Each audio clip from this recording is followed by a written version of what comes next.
Nous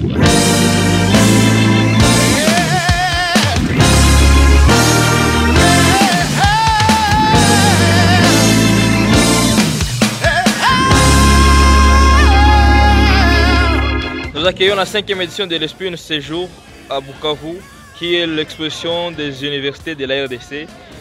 À sa 5e édition, on a accueilli des idées innovantes, des jeunes entrepreneurs, des jeunes universitaires, et donc ça a ressemblé à ceci.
Vos acclamations, s'il vous plaît, pendant que vous êtes.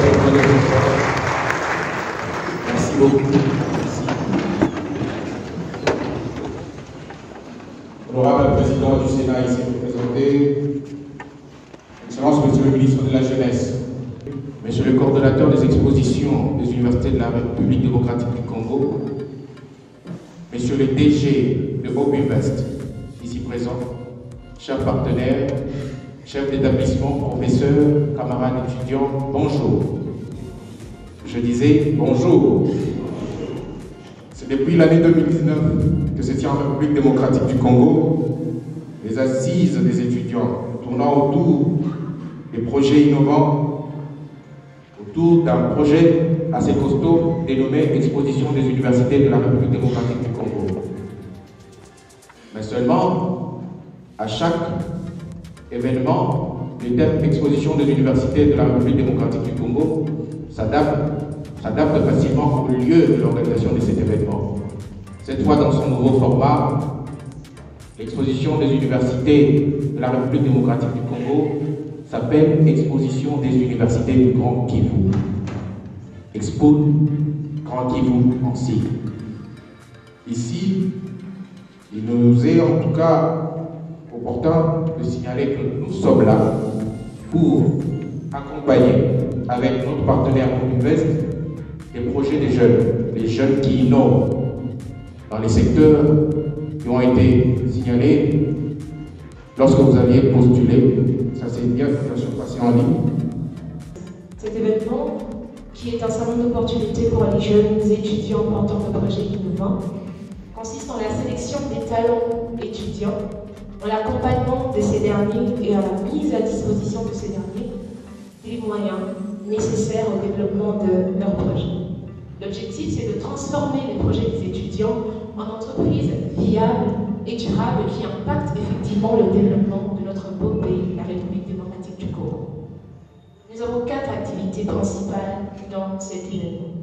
Nous avons la conférence, dans laquelle il y a des panels intéressants qui ont pour objectif de faire un état des lieux de la situation de l'apport de la jeunesse par rapport au développement de la RDC et de donner des pistes d'orientation, des pistes de solutions pour un avenir meilleur avec une participation effective de la jeunesse. Au-delà de cette conférence, il y a un concours de pitch de projet, un concours de présentation de projet, au cours duquel les étudiants qui ont postulé en ligne en amont sont sélectionnés de manière progressive jusqu'à avoir un échantillon représentatif et très sélectif qui va présenter le projet dans la salle. Hier, nous avons eu les 9 finalistes qui ont présenté. Aujourd'hui, nous serons 5 présentations. Et à l'issue de cette compétition, les gagnants bénéficient d'un accompagnement.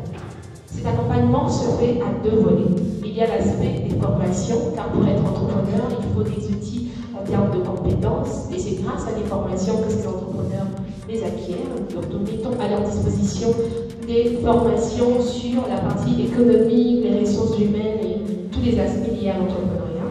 Et au-delà des formations, nous mettons à leur disposition des moyens. Ces moyens sont adaptés en fonction de l'état dans lequel le projet se trouve, qu'il soit à l'étape de prototypage ou à l'étape d'exposition. Et ces moyens sont personnalisés en fonction du secteur et des partenaires qui nous accompagnent. Merci. On applaudit très fort, s'il vous plaît. Merci. Alors, Excellence, vous êtes ministre de la Jeunesse. Pensez-vous que les jeunes ont leur place dans notre contexte pour contribuer au développement de la RDC? Jeunes entrepreneurs pouvoir facilement accéder au marché.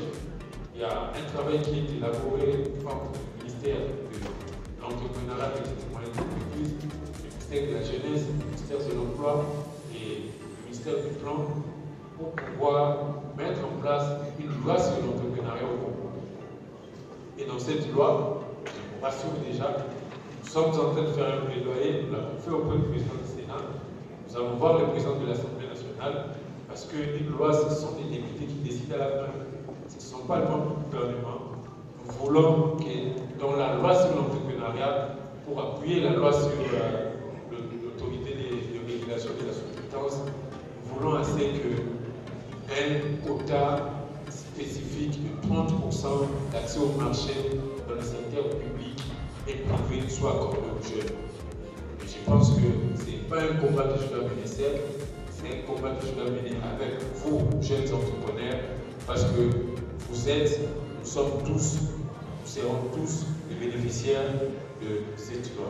Monsieur Serge Bahati. D'abord, j'aimerais saluer les jeunes congolais en général, plus précisément les jeunes migrants qui vivent, et particulièrement les jeunes de Bukavu.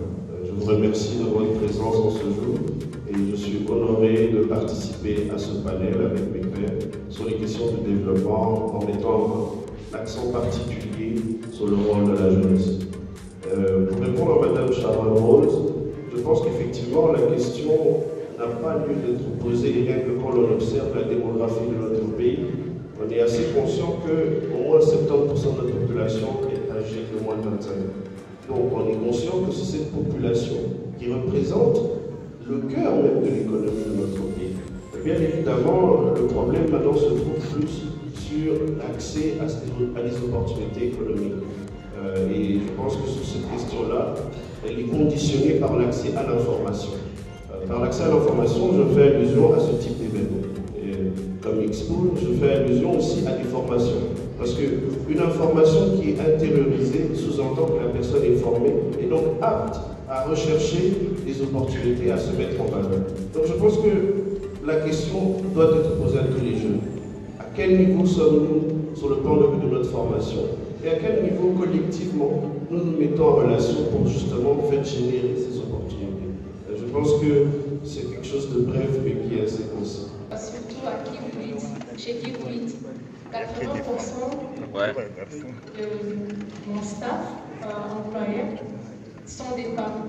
Ma gérante, c'est une femme. Ma boulangère, c'est une femme.